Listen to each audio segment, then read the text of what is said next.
sunflower nila. Sa buhay nila, sunflower yan. Saan ka na? Ay, Wala yun. Maganda yung camera ng ano yun.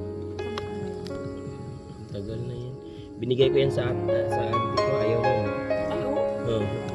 Ay, hindi. Ayaw ko na. Binitbit ko pa uwi na Pilipinas. Ay, hindi ko.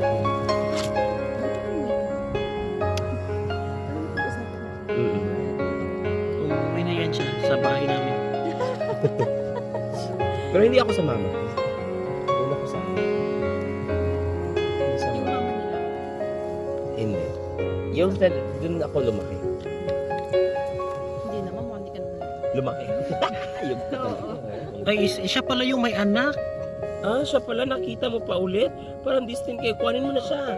Adopted. Lagyan mo na siyang pet. Lagay mo dyan sa kulungan ng Na, labubuan. may nakita akong nagbablog. May pet siya na na langaw. Yung kadiri naman sa lahat ng magiging Girl, pet. talaga girl.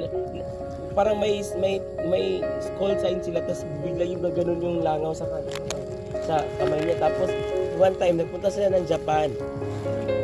Doon naman. Naputol yung paa niya. Saan yung paa niya? Tingnan natin. Idikit natin. Lagyan ng blue. Sabi ko nga, kasi nakita nila na may pupunta dito. Ay, susunod talaga yan. Ang ganda. Nasa bahay. Ang ganda lang. Oo. Kawawa no, naputol yung paa niya. Saan kaya yung paa niya? Baka nadakip to. Wala. Hmm. Isa ko. Pero hindi okay lang para pag-upo. Ito nakaka-cute sa kana tingnan mo. Oo. Yung flower, tingnan mo, ang liit.